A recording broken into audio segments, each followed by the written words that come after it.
साथियों, नवीन सत्र 2021-22 हेतु स्माइल 3.0 कार्यपुस्तकों के वितरण और उपयोग हेतु कार्यपुस्तकों का वितरण के आदेश जारी हो चुके हैं और आओ घर में सीखिए 2.0 के तहत हमें इनका उपयोग करना है।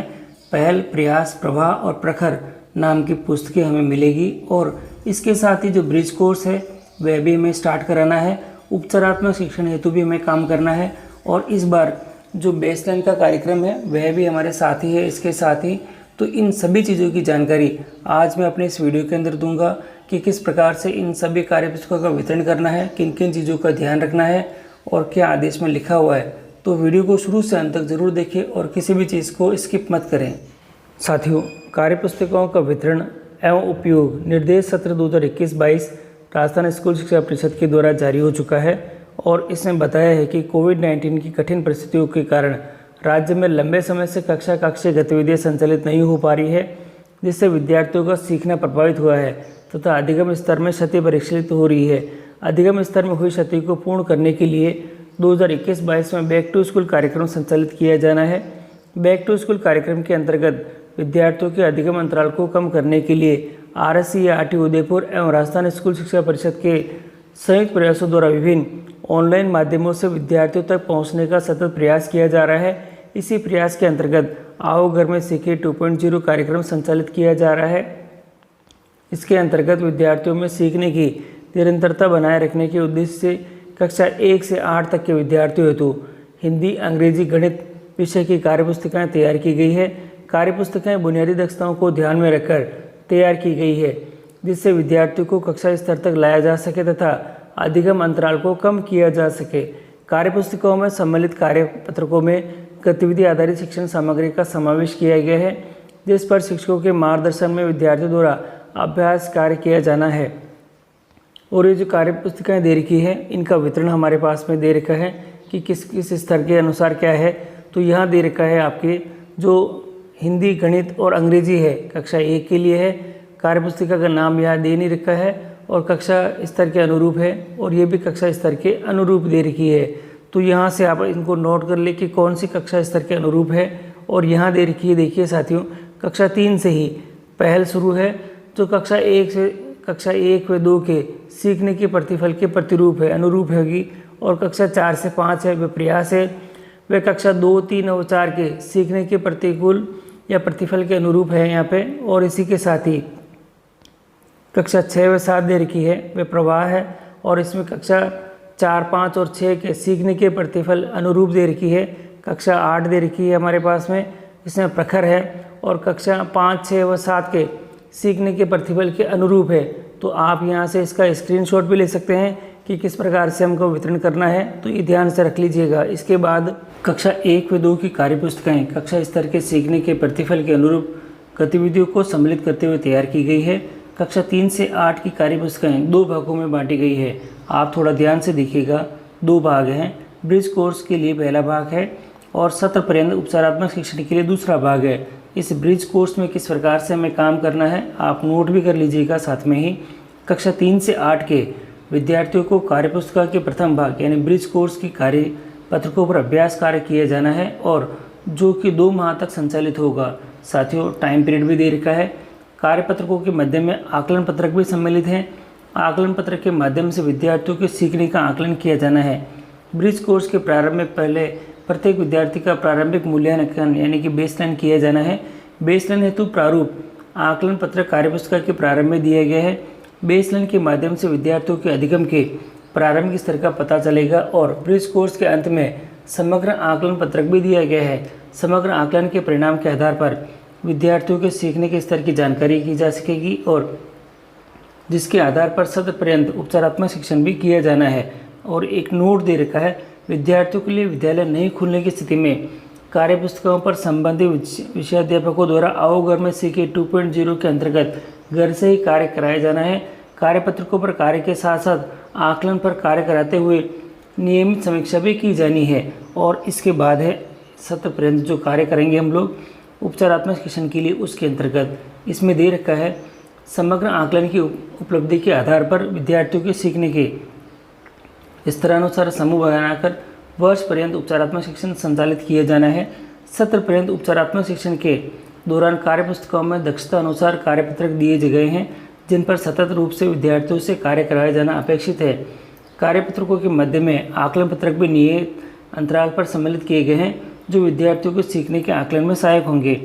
कक्षा 3, 5 और 8 की पुस्तिकाओं में NAS 2021 की तैयारी हेतु अभ्यास सामग्री भी सम्मिलित की गई है। कार्यपुस्तिकाओं के अंत में NAS 2017 का प्रश्न पत्र भी दिया गया है जिससे विद्यार्थियों को NAS 2021 के लिए पूर्व अभ्यास कराया जा सकेगा। तो ये भी बहुत महत्वपूर्ण है कार्यपत्रकों को, और इस बार जो कार्य सामग्री में मिली है वह बहुत ही अच्छी है। और इसी के साथ यहाँ दे रखा है, उक्त कार्यपुस्तिकाओं का उद्देश्य विद्यार्थियों के अधिगम स्तर में होने वाली क्षति को कम करना है। राज्य सरकार या राज्य स्तर से लेकर विद्यालय स्तर तक कार्यपुस्तिकाओं के वितरण की चरणबद्ध योजना तैयार की गई है। इस योजना को क्रियान्वित करने के लिए विभिन्न स्तरों पर किए जाने वाले कार्यों को सूचीबद्ध भी किया गया है। कार्यपुस्तकों का वितरण ब्लॉक स्तर पर चरणबद्ध रूप से किया जाना है। ब्लॉक स्तर से PO एवं शहरी CRC के माध्यम से विद्यालय स्तर तक किया जाना है। विद्यालय स्तर से कक्षा 1 से 8 में नामांकन प्रत्येक विद्यार्थियों को कार्यपुस्तिका उपलब्ध कराई जानी है। संस्कृत शिक्षा के विद्यालय में अध्ययनरत विद्यार्थियों को भी कार्यपुस्तिकाएं वितरित की जानी है। कार्यपुस्तकों का वितरण एवं उपयोग हेतु विभिन्न स्तर पर नियमानुसार दायित्वों का निर्वहन किया जाना है। अब ये जो दायित्व दे रखे हैं और कार्य भी दे रखे हैं, ये यहाँ दे रखे हैं, आप एक एक करके इनको देख लें। और ये सभी मॉनिटरिंग के संबंध में है, किस प्रकार से जिले स्तर से ब्लॉक स्तर पर कार्यपुस्तकों का वितरण होगा और फिर ब्लॉक स्तर से कार्यपुस्तकों का वितरण होगा, और ये सभी जो इनके दायित्व दे रखे हैं और किस प्रकार से काम करने हैं ये दे रखा है। जो मेन हमारे लिए आ रहा है वह है PO और CRC स्तर के लिए किए जाने वाले कार्य और फिर संस्था प्रदान के लिए कार्य।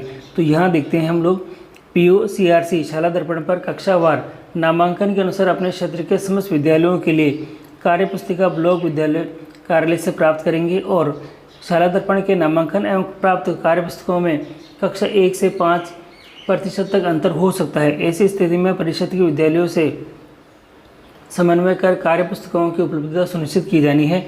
ब्लॉक से कार्यपुस्तकें लाने का व्यय PO CRC स्तर पर ही वहन किया जाएगा। साथियों, व्यय के बारे में दे रखा है कि PO स्वयं व्यय का वहन करेगा और अन्य विद्यालयों से इसके बारे में पैसे नहीं लेंगे। और कार्यपुस्तकें प्राप्ति के 2 दिवस में अपने परिक्षेत्र के समस्त विद्यालयों में कार्यपुस्तकों का वितरण सुनिश्चित किया जाना है।